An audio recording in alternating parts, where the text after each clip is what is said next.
안녕하세요. 평범한 30대 여성인 제가 이렇게 글을 쓰는 이유는 다름 아닌 정신 나간 시댁과 남편 때문입니다. 지금은 모든 인연을 끊었지만 그 사람들의 어이없는 행각에 결혼 생활 내내 스트레스를 넘어 한계까지 내몰렸거든요. 저와 남편은 동갑내기로 남편과 저는 좀 늦게 만나 결혼을 했어요. 30대 중반이 지나서 만났고 1년 만에 결혼을 선택했죠. 상대방에 대해 알아보기에 충분한 시간이라고 생각했어요. 그런데 왜 이제 와서 후회하냐고 물어보는 사람도 있어요. 그럴 때마다 제가 이렇게 이야기하죠. 속이려고 덤비는 사람들 어떻게 이기냐고요. 못 이겨요. 자기 입맛까지 바꿔서 다가오는 사람들을 어떻게 알아보고 이겨낼 수 있을까요? 저도 그랬어요. 남편과 결혼에 항상 희망적으로 생각한 게 아니고 충분히 의심했음에도 그 사람에 대해 다 알지 못했어요. 제가 처음에 남편에 대해 의심한 건 바로 남편의 시댁을 만났을 때였어요. 자기야, 여기 이것 좀 먹어봐. 그렇게 이야기하며 그 사람이 좋아하는 해물찜을 건넸어요. 저와 남편이 공통으로 좋아하는 음식이었거든요. 그런데 그때 시모가 의아한 얼굴로 남편에게 묻더군요. 너 해물 좋아했니? 옛날에는 비리다고 못 먹었던 것 같은데. 어머니, 그게 몇 년 전인 줄 아세요?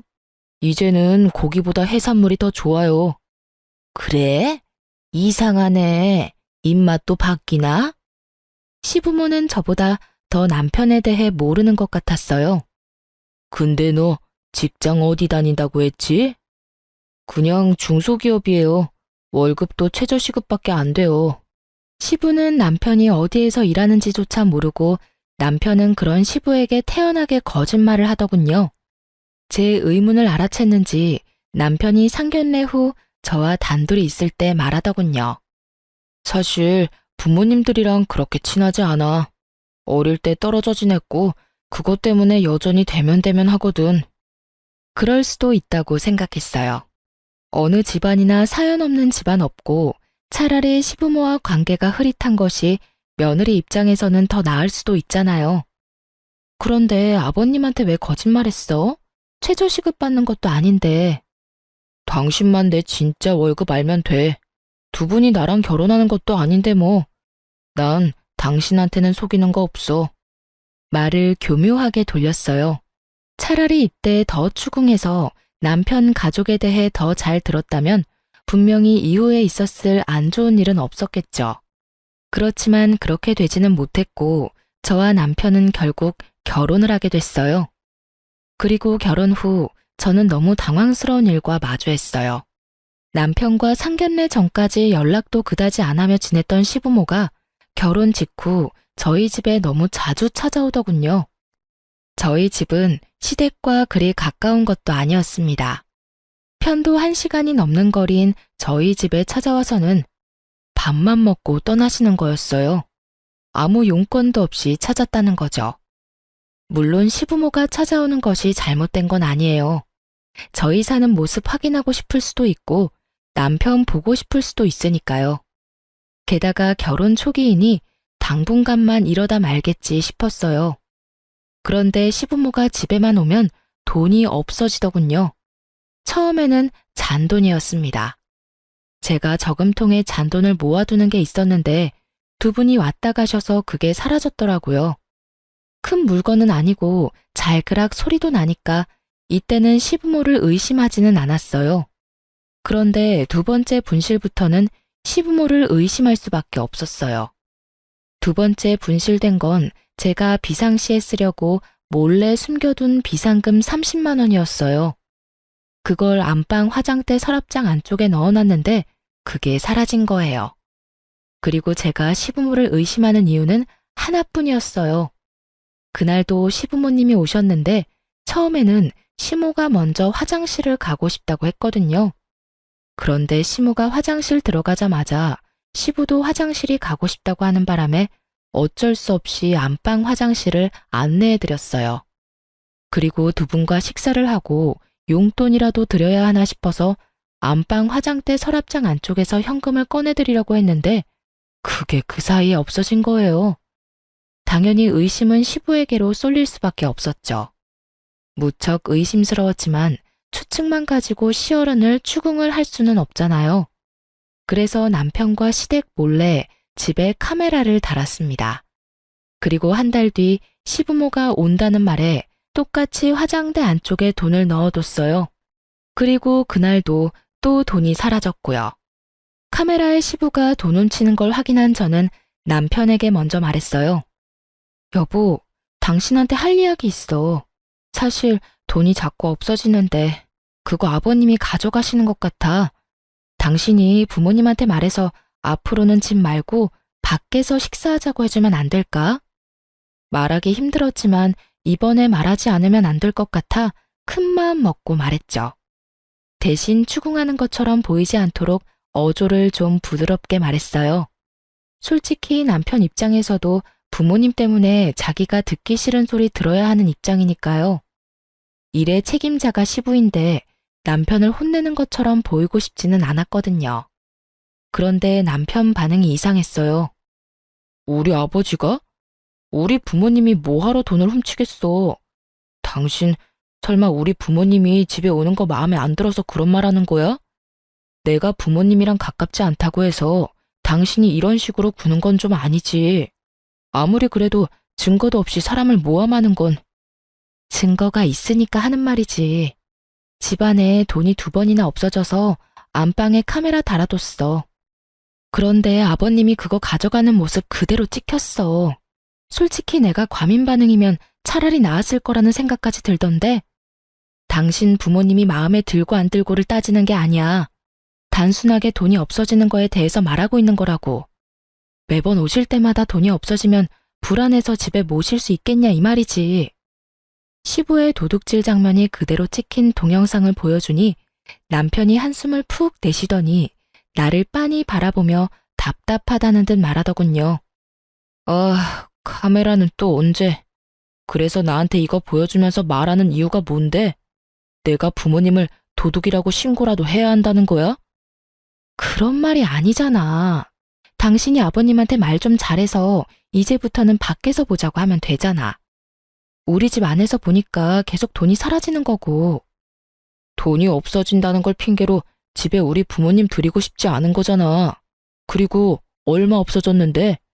당신 말하는 거 보니까 꼴랑 50만 원 내외로 없어진 것 같은데 그런 건 그냥 눈 좀 감아주면 안 돼? 힘들게 사셔서 그래. 가족끼리 힘들 때는 좀 도우면서 살자. 어? 왜 그걸 이런 식으로 못 잡아먹어 안달이야? 돈 때문에 힘들 때 돈 보이면 그런 마음 생길 수도 있지. 집안에 돈을 놔둔 당신한테도 잘못은 있는 거야. 남편 말을 들으면서 어이가 없었어요. 돈 때문에 힘들던, 돈으로 놀고 싶던 무슨 이유에서건 남의 집안을 뒤지는 사람을 우리는 도둑이라고 부르죠. 시부가 그런 일을 하다 며느리에게 걸렸고 그걸 제 입으로 이야기해서 면박 주는 것보다 남편이 좋게 타이르는 게 좋을 것 같아 한 말인데 남편은 저를 시부모 타박이나 하는 못된 며느리로 몰아갔어요. 나한테 도대체 무슨 잘못이 있는데? 시부모님 저렇게 찾아올 때마다 식사 대접하랴 용돈 드리랴 내가 못하는 건 뭐가 있는데? 당신이야 몸만 와 있으면 끝이겠지. 요리는 하늘에서 뚝 떨어져? 청소는 당신이 하는 거 아니잖아. 그리고 어떻게 당신 입에서 꼴랑 50만 원 내외라는 말이 나와? 땅을 파봐 그 돈이 나오나. 당신 가족이라서 내가 이렇게 말하는 거지. 가족이 아니었으면 당장 경찰서에 신고했을 거라고. 아, 됐어. 당신이 얼마나 속 좁은 여자인지 알았으니 이제 그만하자. 신고를 하던 뭘 하든 당신이 알아서 해. 당신은 가만히 보면 냉정한 구석이 있어.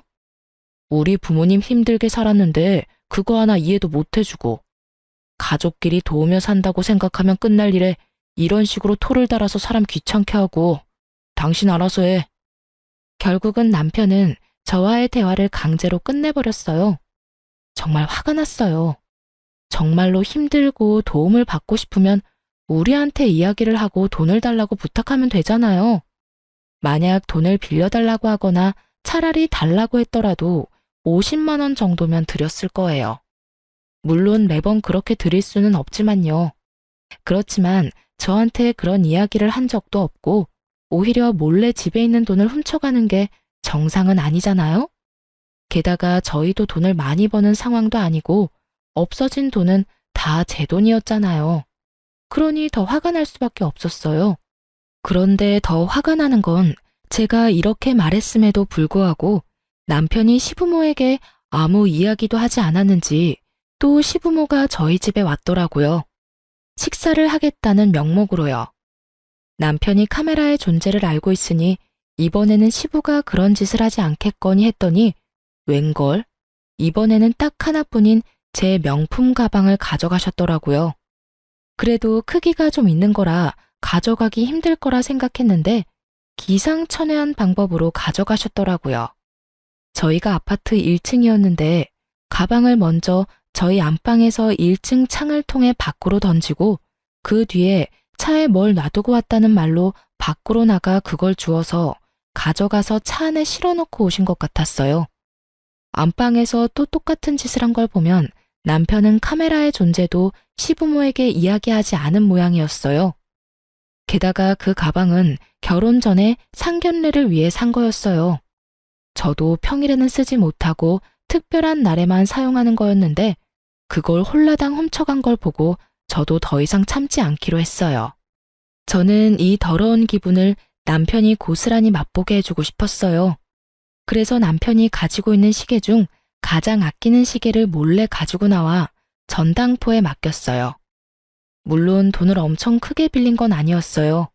전당포 이자가 좀 센 편이라 맡기고 50만 원만 빌렸죠. 딱 시부가 가져간 돈만큼이요. 그리고 제가 시계를 맡긴 그 주 주말에 남편이 시계를 찾더군요. 여보, 혹시 내 시계 못 봤어?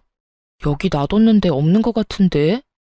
저는 태연스럽게 남편에게 말했어요. 아, 그 시계? 내가 전당포 맡기고 돈 좀 빌려왔는데? 제 대답에 남편 얼굴이 완전 뻥해지더군요. 제가 보고 얼마나 웃긴지 웃음이 나는 걸 겨우겨우 참았어요. 왜 그걸 전당포에 맡겨? 무슨 돈이 없는데? 당신 아버지가 가져가신 돈 때문에 이번 주 돌잔치랑 다음 주 내 친구 결혼식에 낼 돈이 없었거든. 돌잔치도 10만 원, 친구는 내 결혼식 때 30 줘서 나도 30만 원 내야 하는데 현금이 뚝 떨어졌지 뭐야? 그래서 그거 맡기고 돈 좀 가져왔어. 그렇다고 말도 없이 가져가서 맡기면 어떡해? 왜 안 돼? 가족은 힘들 때 돕는 거라며. 내 돈도 그렇게 힘들 때 아버님이 몰래 가져가셨잖아. 당신이 오히려 내 탓하길래 그게 당신 가족 가풍인 줄 알았지.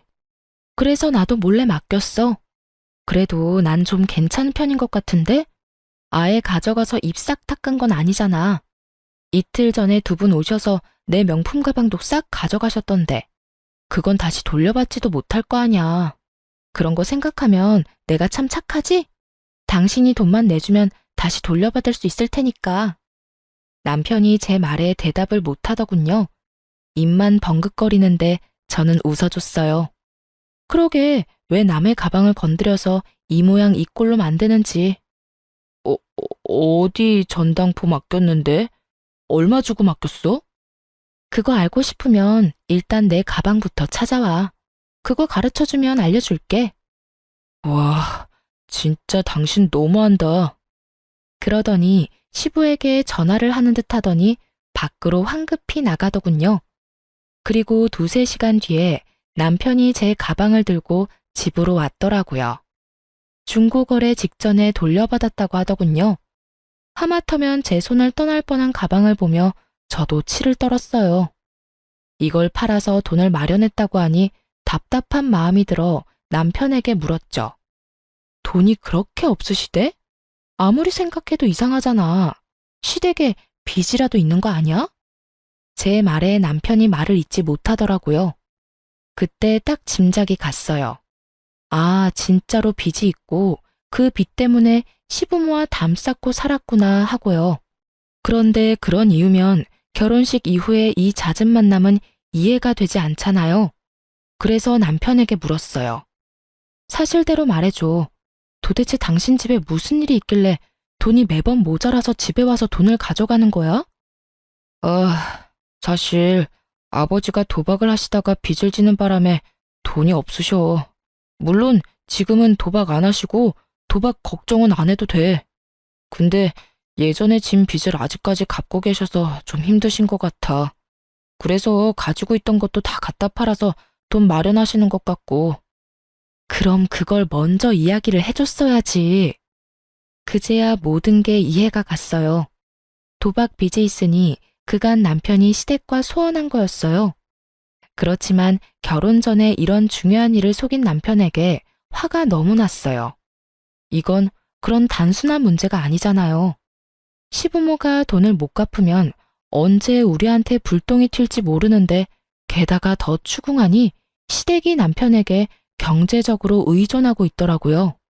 매달 돈을 꼬박꼬박 받아가고 있었고 그 와중에 저희 집에 와서 도둑질까지 했으니 정말 총체적인 난국이었습니다. 저는 더 이상 참을 수 없어 남편에게 말했어요. 당신 돈을 당신이 어떻게 쓰던 상관 안 할게. 그치만 나한테까지 그 피해가 온다면 난 용납 못해. 당신이 당신 부모님한테 확실하게 말해줘. 우리 집에 오지 마시라고. 연락도 하지 마시라고. 나도 명절 때 빼고는 더 이상 당신 부모님하고 만나고 싶지도 않아. 그냥 돈만 가져갔다면 다 풀고 이해할 수도 있지. 하지만 도박이잖아. 당신은 아버님이 도박을 끊었다고 말하지만 내가 봐서는 절대 아니야. 열심히 일하시면서 갚으면 되는데 지금 일도 잘 안 하시잖아. 매번 당신한테 아버님 무단결근이라고 연락 온다며. 그 말은 쉬는 날 또 도박하러 가신다는 이야긴데 밑 빠진 독에 물 붓는 것처럼 돈 쓸 것 뻔해. 여전히 도박빚이 생기고 있겠지. 그러니까 나는 시댁이랑 더 이상 연락도 안 할 테니까 그 부분은 이제 당신이 책임지고 알아서 해. 그렇게 저는 남편에게 딱 부러지게 말했어요. 남편은 화가 나는 표정이었지만 제 말에 틀린 게 없던 모양인지 뭐라 대답은 못하고 알겠다고만 하더군요. 믿을 수가 없었습니다. 이런 중대한 일을 속인 남편에게 배신감이 들었어요. 솔직히 도박으로 망한 사람이 우리 집안에 있다 보니 맘 같아선 지금 당장이라도 모든 인연을 끊고 싶었지만 남편이 도박을 하는 건 아니니 남편만 처신 잘해서 우리 집에 문제 없게만 만들면 된다고 정말 안일하게 생각해버렸어요. 남편 속마음이 어떤 줄도 모르고 말이죠. 남편이 시부모에게 어떻게 이야기했는지 모르겠지만 그 뒤로 집에 오지는 않았어요.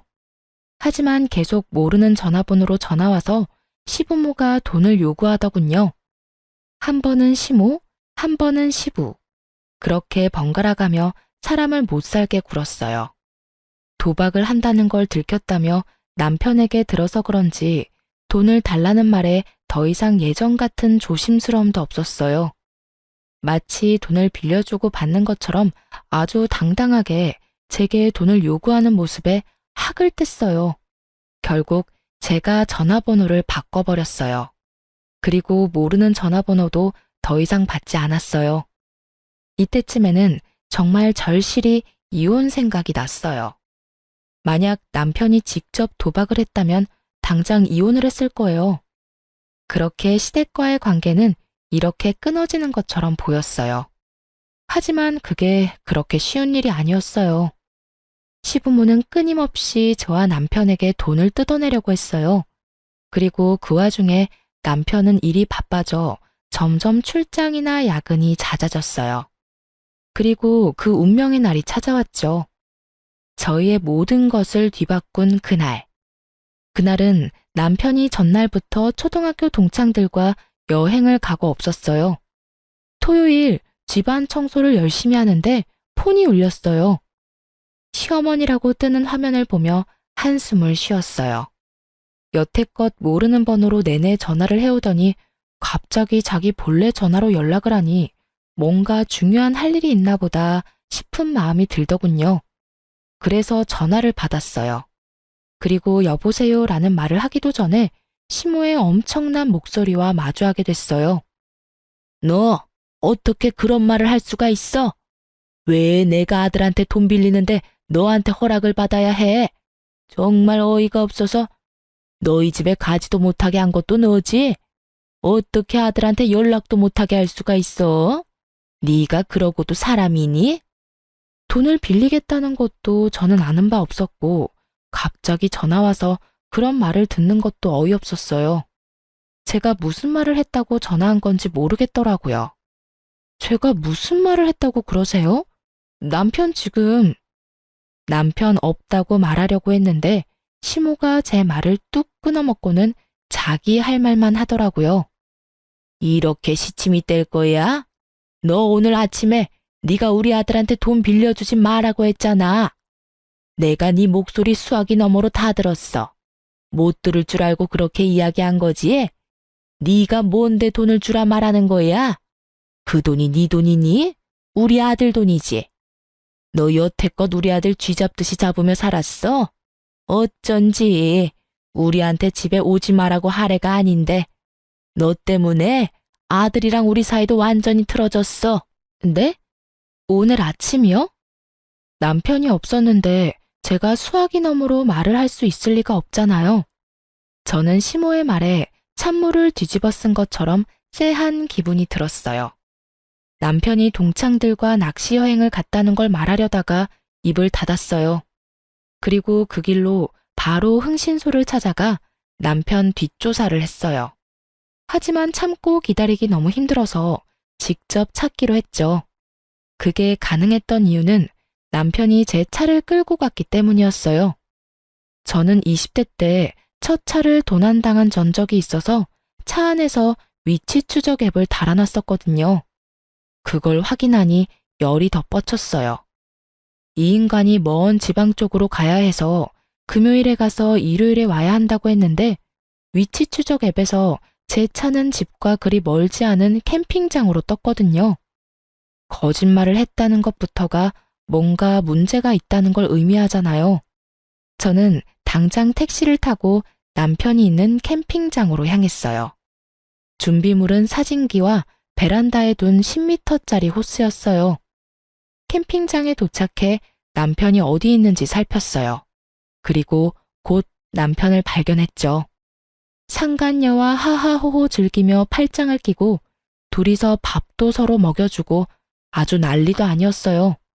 시모에게 돈 주지 말라고 말했다는 건 저 여자였던 거죠. 폰으로 동영상을 찍으며 보는데 진짜 심장이 쿵쾅거려 미치겠더라고요. 증거 사진을 충분히 남기고 그 두 사람이 나란히 텐트 안으로 들어가는 것까지 동영상을 찍었어요. 그리고 조심스레 캠핑장에 마련된 식수대와 화장실을 확인하고는 두 연놈의 텐트와 가까운 곳에 있는 화장실로 들어가 호스를 연결했어요. 그리고 물을 틀고는 호스를 그들의 텐트 앞으로 가져가서 텐트 문을 살짝 열고 그 안으로 호스를 넣어 물을 확 뿌렸어요. 입구를 살짝 쥐어 수압을 세게 만들었더니 아주 여기저기 물을 듬뿍 뿌려줬더라고요. 텐트 안에서는 두 사람의 비명소리가 나더니 두 사람이 밖으로 뛰쳐나오더군요. 그리고 마주한 제 모습에 남편의 얼굴이 완전 사색이 되었어요. 여보, 여긴 어떻게... 네가 바람을 펴? 미친 거 아냐? 네가 어떻게 이럴 수가 있어? 정말 저는 화가 머리끝까지 났어요. 그렇지 않아도 시부의 도박과 돈 요구 때문에 스트레스로 머리가 터질 것 같은데 이놈까지 이러니 돌아버릴 수밖에요. 여보, 잠시만. 이건 그러니까... 변명할 거 뭐 있어요? 그냥 있는 그대로 말해요.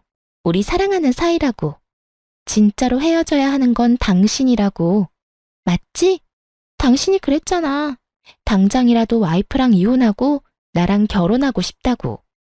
그 이야기를 하는 상간녀의 표정이 아주 당당하더군요.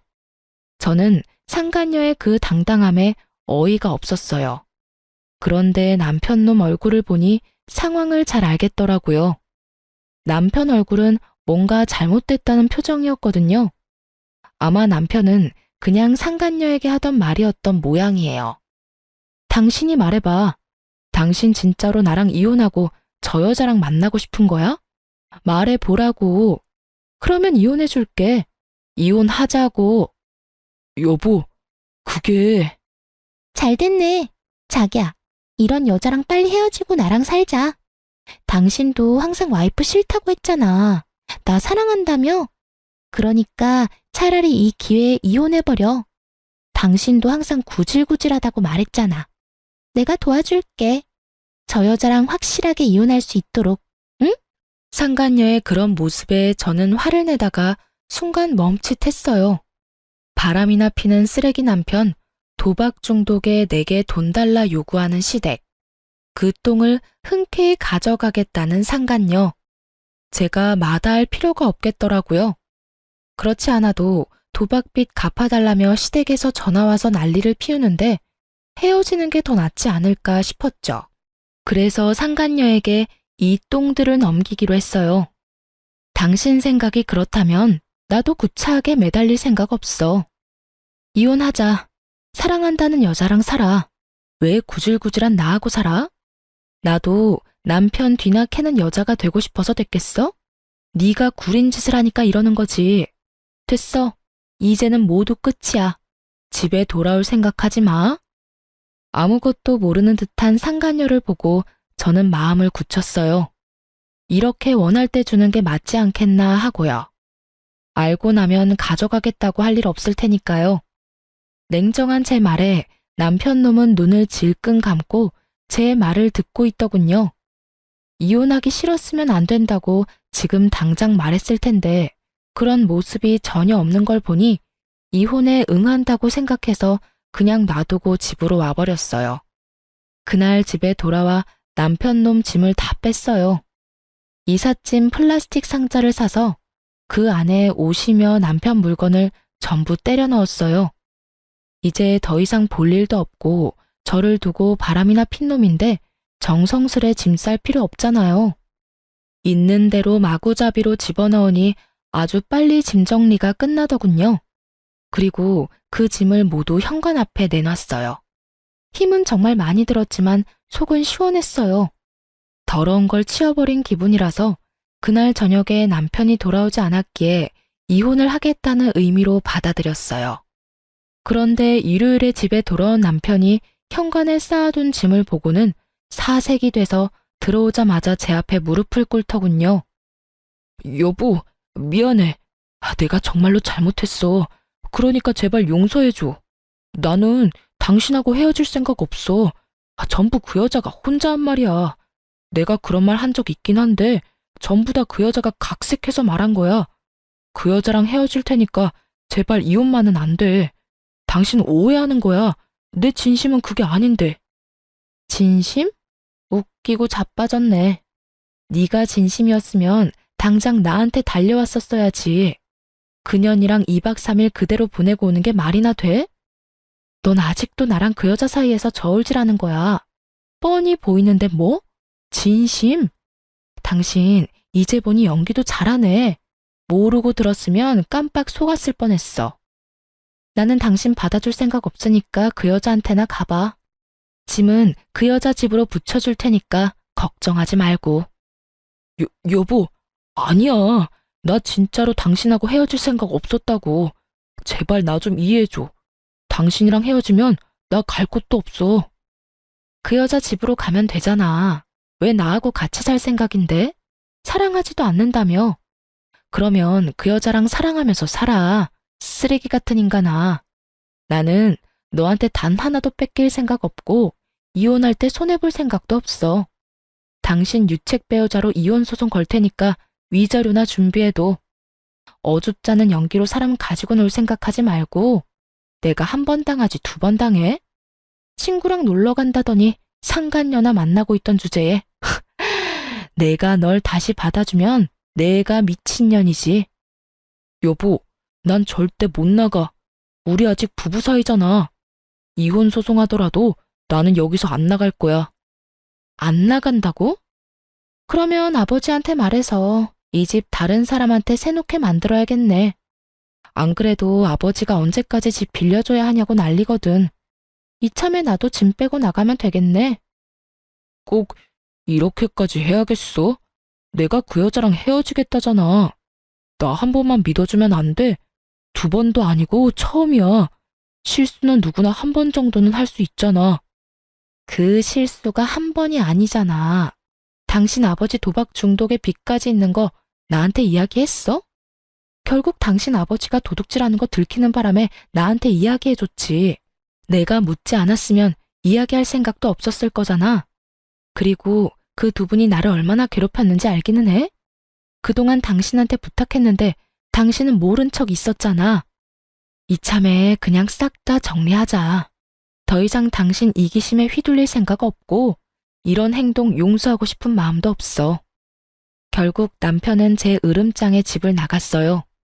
남편에게 짐 가져가라고 했더니 날 정해서 가지고 오겠다며 최소한의 짐만 들고 나머지 짐을 놔두고 갔어요. 그리고 그 다음날 바로 저는 변호사를 찾아 이혼 소송을 진행했습니다. 그렇게 2달이 지났는데도 남편이 짐을 안 가져가더라고요.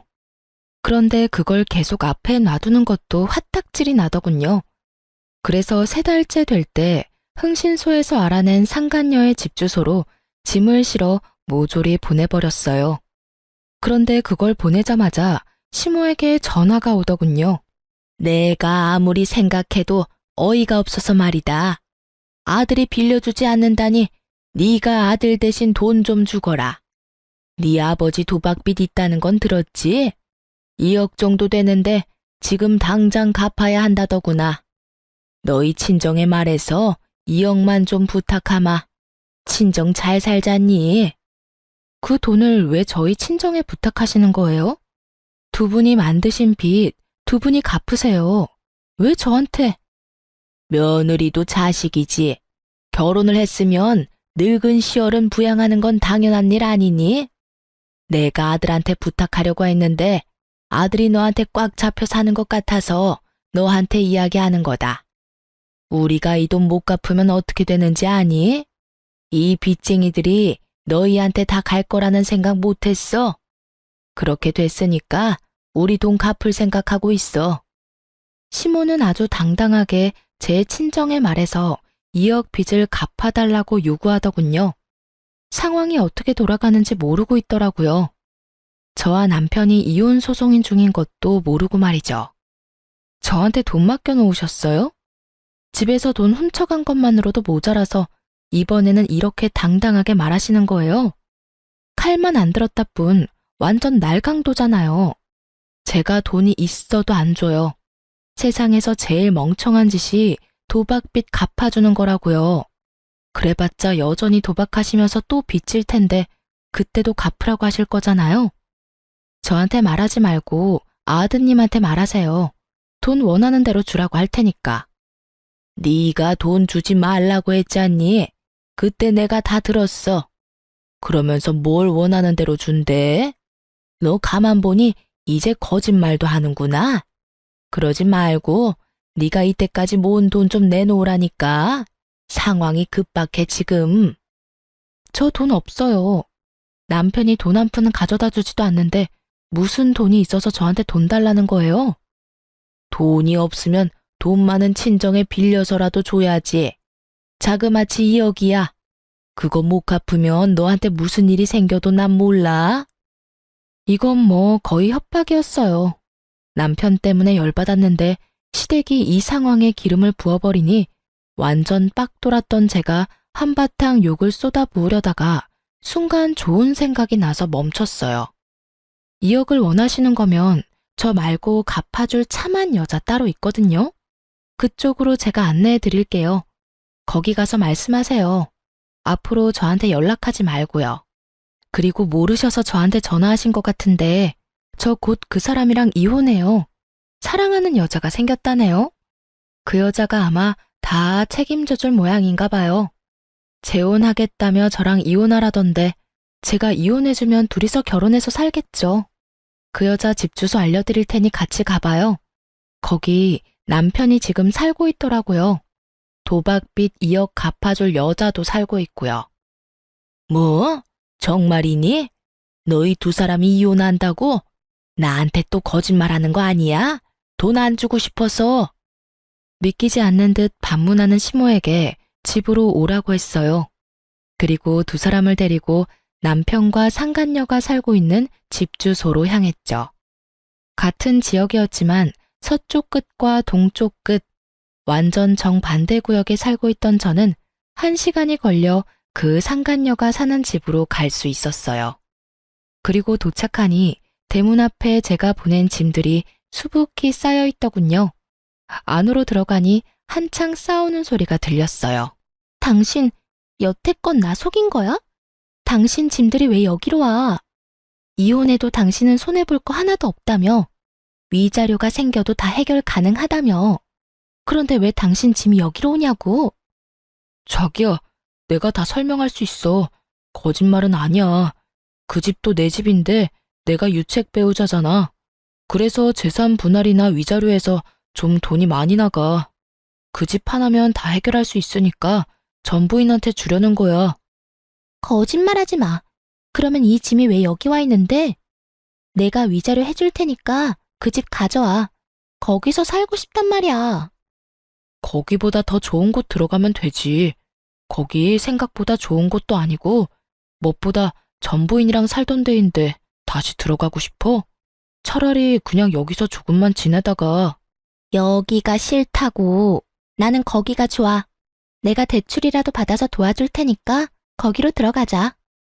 제가 아무 생각 없이 보낸 짐 때문에 여기서는 여기대로 난리가 난 상황이었습니다.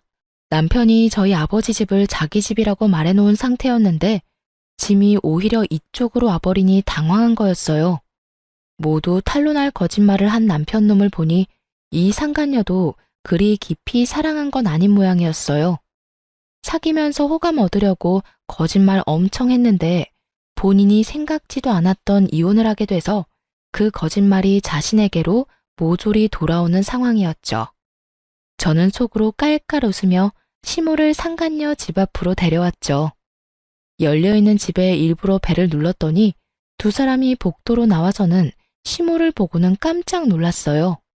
정확히는 남편이 엄청 놀랐지만요. 아가씨가 우리 아들이랑 새로 만나는 여자예요? 나 엄마 되는 사람이에요. 우리 아들 책임진다니 내가 말 좀 편하게 해도 되겠네. 내가 들어보니 아가씨가 우리 빚 다 갚아줄 거라는데 그 이야기가 사실이에요? 네? 그게 무슨 말씀이세요? 빚이라뇨. 상간녀가 남편을 쳐다봤고 남편은 눈을 질끈 감고 고개를 돌려버리더군요. 우리 아들한테 못 들었어요? 아가씨가 우리 아들이랑 재혼할 거라면서요. 그러면 우리 며느리 되는 거니까 돈도 갚아주겠지. 결혼은 언제 할 거예요? 할 거면 좀 빨리 했으면 좋겠는데. 시모가 그렇게 말하자 남편이 저에게 소리를 빽 지르더군요. 당신은 왜 우리 부모님을 여기까지 모셔와? 미쳤어? 말하고 싶은 게 있으면 우리 둘이서 해야 할 거 아니야? 어쩌자고 여기까지? 연신 개거품을 물며 모셔온 이유를 묻는 남편을 향해 저는 환하게 웃어줬어요. 왜 모셨냐니? 당신도 이상한 걸 묻네. 당신 어머니가 나한테 전화하셨어. 아침부터 돈 내놓으라고. 당신 아버지 도박빚 갚아야 한다고 나더러 돈 달라길래 내가 여기 모시고 왔지. 왜냐고? 난 당신이랑 헤어질 거고 나랑 헤어지고 당신이랑 결혼할 착하고 참한 여자가 여기 있으니까. 앞으로 당신 부모님 계속 모실 사람이 그 여자니까 모셔왔을 뿐인데 뭐가 잘못된 건데? 이미 이혼 소송 중이고 판결도 얼마 안 남았는데 내가 왜 이 사람들의 돈 달라는 요구를 받아줘. 예비 며느리가 있는데. 도박빚? 상간녀가 제 이야기에 미쳐서 눈에 쌍심지를 켜고 남편의 멱살을 움켜쥐었어요. 이게 다 무슨 말이야? 도박빚이라니. 당신 나한테는 부모님이 그냥 평범한 분들이라고 했잖아. 연락 자주 안 하는 사람이라고 안 봐도 되는 사람들이라며. 그런데 빚을 대신 갚으라는 말을 왜 나한테 하는데? 자기야, 잠시만. 그게 아니야. 내 말 좀 들어봐. 이건 다 이유가 있어. 어떻게든 핑계를 대보려는데 남편 놈을 보며 저도 친절히 이야기해줬죠. 아, 몰랐어? 당신이 만나는 저 사람, 부모님 도박 빚이 2억이나 있어. 둘이서 잘 갚으면 되겠네. 당신이 그때 나한테 이야기했잖아. 남편이랑 헤어지라고. 헤어져 줬으니 시부모도 데리고 가. 결혼하고 내내 돈 달라는 전화에 시달리면서 힘들었거든? 딱 좋을 때 사랑에 눈먼 여자 하나 나타나서 잘 됐지 뭐야. 고마워. 저 인간 데려가줘서. 제 말에 상간녀가 완전히 졸도해버리더군요. 순간 비틀거리는 상간녀 모습을 보니 엄청 피가 쏠린 것 같았어요. 이내 얼굴이 새빨갛게 된 상간녀가 남편 놈에게 엄청난 목소리로 따지더라고요. 너 내 돈 노리고 나한테 수작 부린 거야? 저 여자한테서 돈 뜯기 힘들 것 같아서 나로 목표 바꾼 거냐고. 미친놈이 어디서 나한테 빨대를 꽂으려고 해? 내가 너랑 결혼하고 싶댔지 네 부모 빚 갚아주겠다고 한 적은 없잖아. 저기요. 오해야. 다 오해고 나는 돈 때문에 당신이랑 만난 거 절대 아니야. 내가 왜 당신한테 그런 짓을 해. 나도 부모님이랑 연 끊고 살 거야. 당신한테 그 빚 갚으라고 할 거 아니라니깐. 여기까지 찾아온 사람을 두고 뭐? 연을 끊고 살아? 어떻게 끊고 살 건데? 그리고 도박 빚이라며? 내가 미쳤어? 그걸 갚아주게? 무려 2억이나 되는 돈을 갚아달라고 얼마나 쪼아댔으면 당신 와이프가 나더러 고맙다고 하냐고. 우리 헤어져. 이 쓰레기 같은 놈아. 이렇게 거짓말을 하고 어차피 나중에 다 들킬 일이었는데 나도 당신 필요 없어. 상간녀가 그렇게 말하며 자기 집 현관에 쌓여있던 남편의 짐을 모조리 밖으로 내던지더군요. 남편놈 얼굴이 사색이 돼서는 그 상간녀의 팔을 붙잡고 애원하며 매달렸어요. 자기야, 내가 거짓말한 건 미안해.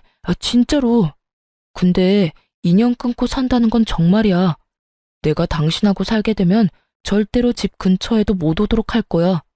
빚도 우리가 안 갚아도 되도록 막아주고. 꺼져. 당신 같은 놈이랑 같이 살 생각 없다는 말 못 들었어? 진짜 어디서 이런 쓰레기 같은 놈이랑 만나서 내가 이 고생을 해. 네가 분리수거도 안 되는 쓰레기인 줄 알았으면 절대로 받지 않았을 거라고. 상간녀가 분통을 터뜨리며 그렇게 말하자 남편놈이 이번에는 목표물을 저로 바꿨는지 제게 다가와 손을 붙잡더군요. 그리고는 눈물 범벅인 얼굴로 저한테 말하더라고요. 여보, 미안해. 내가 이렇게 용서를 빌게. 그러니까 제발 소송 취하하고 다시 나랑 같이 살아줘. 사람 하나 살리는 셈 치고 제발.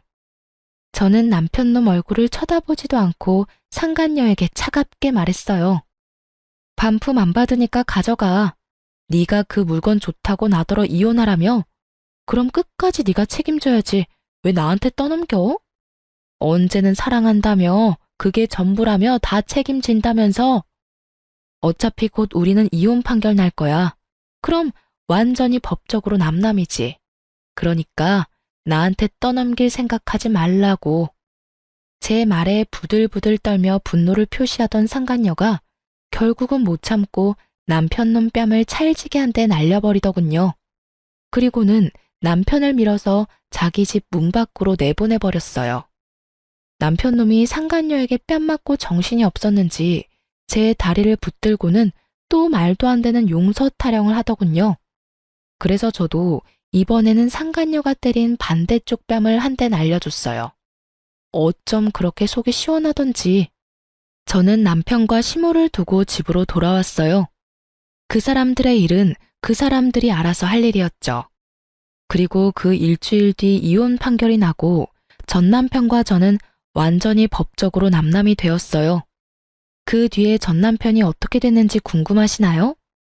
전 남편 놈은 저와 상간녀 두 여자에게 모두 버림받고는 결국 갈 곳이 없어 그 짐 들고 시댁으로 들어갔다고 해요.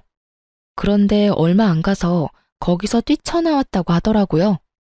저는 그 이후에 전 남편이 이혼 후에 그 집으로 그렇게 돌아가기 싫어했던 이유와 저에게 어떻게든 되돌아오려 한 이유를 알게 됐죠.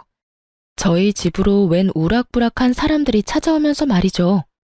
시부가 저희 집을 가르쳐주며 가족이라고 했다네요. 정말 그 인간의 행태가 치가 떨리더라고요. 저는 이혼했고 그 인간에게 새 여자가 생겼으니 그 여자가 며느리라고 말해줬어요. 그리고 너무 열받아서 남편 회사 주소를 가르쳐주며 그 사람들 아들이 일하는 곳이라고 말해줬어요.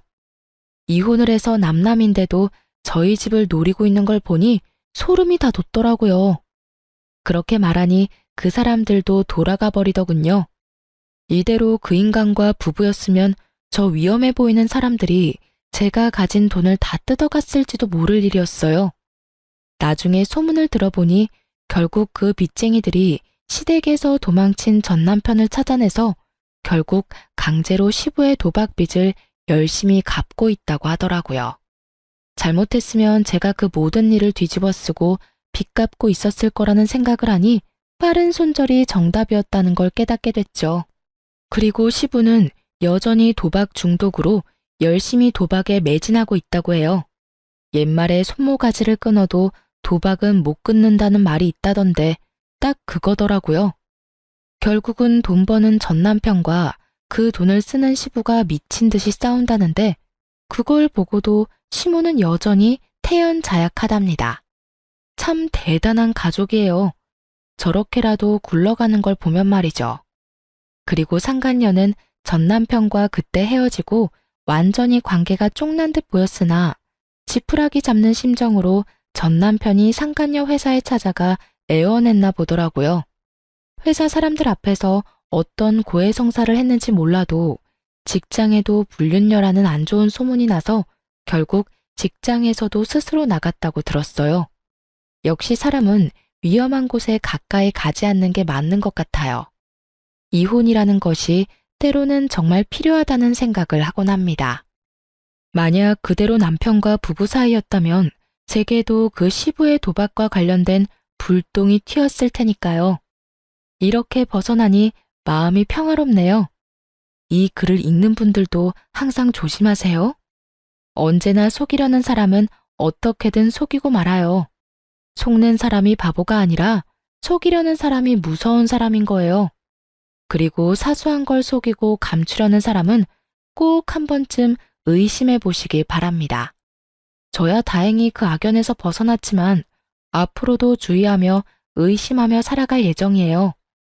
시간 내서 긴 글 읽어주신 분들에게 감사 인사를 전합니다. 좋은 하루 되세요.